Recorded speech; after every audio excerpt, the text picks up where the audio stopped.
The railway mice. Tommy goes to the tennis.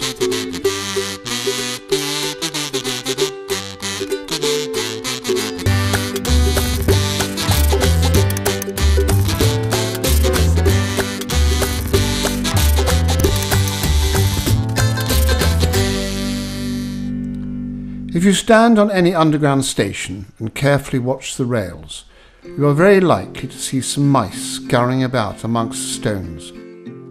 If you go to Earl's Court Station in London, you may see mice, small black and white mice that live there, eating the odd bit of food that passengers drop on the line. If you listen very carefully, you may even hear some squeaking. Charlie and Maisie live with their family under platform 5. They have 10 children who are learning how to behave.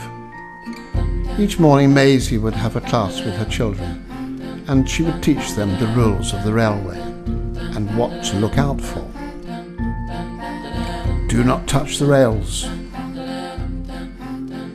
Be careful what you eat. Watch out for the trains.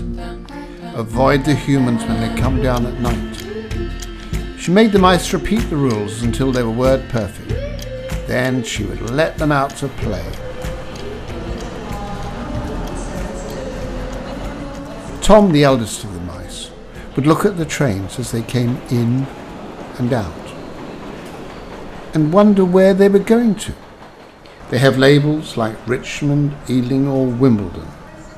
Now Tom was a very bold mouse, so he decided the next morning he would get on a train and see where it went to.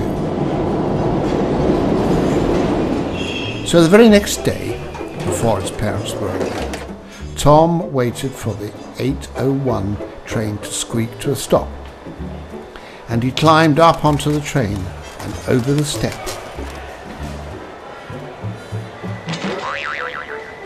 The passengers were in such a hurry that they failed to notice a small black and white mouse in the corner.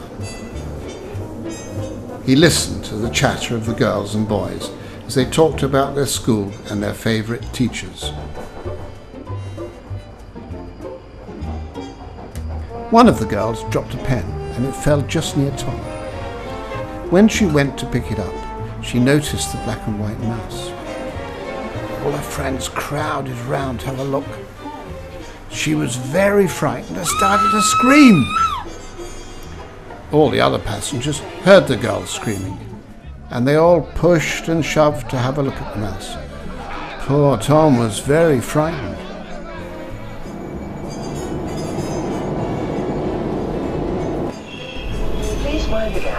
When the train pulled into the next station, Tom took his chance to escape and hopped off the train onto the platform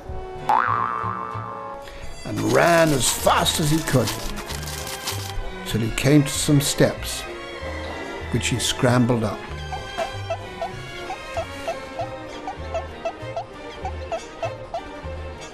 Tom reached the street and he had a good look round.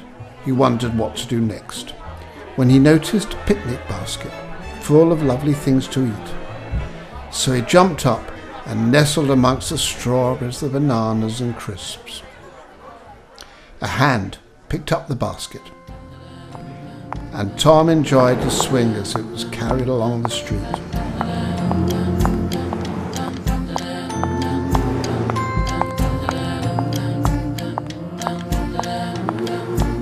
At last the basket came to rest, and Tom immediately jumped out onto the pavement and saw a big building which had the sign, Wimbledon All England Lawn Tennis Club. Outside, crowds of people were queuing and waiting to go in. He climbed through the gap in the gates and came to what seemed like a park. Once inside, he saw lots of people sitting on the grass having a picnic.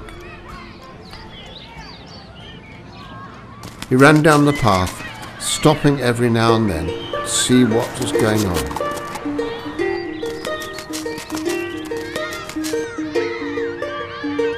Through the grass, he could see a group of children having a picnic. In front of him was a delicious chocolate cake. Tom loved chocolate cake. It was his favourite. So without another thought, he began tucking in. He was really enjoying the delicious cake when a girl suddenly noticed him. She let out a scream. All eyes were fixed on him. So without hesitation, he was off, running as fast as he could to the nearest shelter, which happened to be a handy drain. Down he went into the dark, running amongst all the bits of old food, his heart beating faster and faster. Suddenly, he noticed that he was surrounded by lots of pairs of eyes that glowed in the dark. One of the pairs of eyes came closer and said, "Who are you?" Tom told the mouse, who was called Godfrey, all about his adventure, that he had come from Earl's Court Station on the train. Soon all the mice wanted to hear his story, and they made him stand on a packet of washing powder and tell it over and over again. Afterwards, they all had some supper and went to sleep. The next day, Godfrey came to see Tom.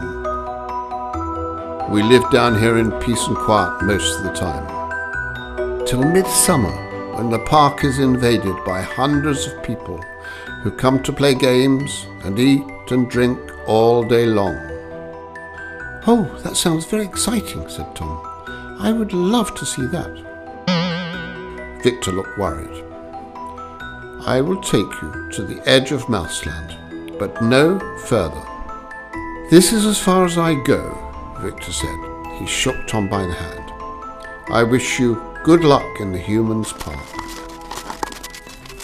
Tom made for the space above his head, and in a twinkling he was up and into the light. From the drain, Tom saw a big green tennis court. The humans dashed about, jumping and running and hitting balls, and all the crowd shouting. The noise frightened Tom, so he dashed for cover into a nearby building where several people were milling about. Inside, there were lots of people changing and taking showers. Their tennis rackets stood against the bench. Tom was tired by now, so he curled up in a handy trainer and went to sleep. A loud shout woke him up, and a large foot was about to squash him. So he jumped out just in time and ran out through the hole he'd come in and on to the tennis court. The tennis court was as busy as ever. He saw a woman on a stepladder who was calling the score of the game. So up the ladder he climbed. From here he could see the game and all the people watching, looking left, looking right, as the ball was hit back and forth, back and forth. Suddenly he was frightened by a loud shout from a ball boy who spotted him. So he quickly ran up the post that held the net, where he sat and rested in the full sunlight.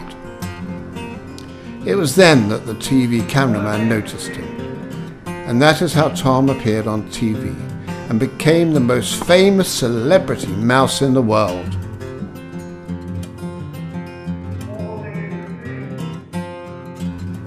The tennis player saw what was happening, stopped his game, and came over and picked up Tom in the palm of his hand and stroked him gently. It was at this point that Tom saw the lady in the audience, who he recognized.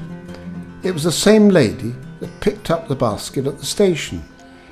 In a flash, Tom jumped out of the tennis player's hand and ran across the court and settled in the basket that lay at the lady's feet.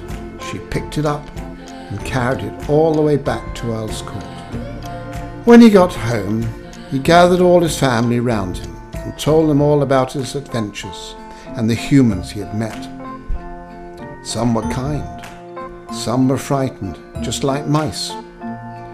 What sort of human are you? Kind or frightened?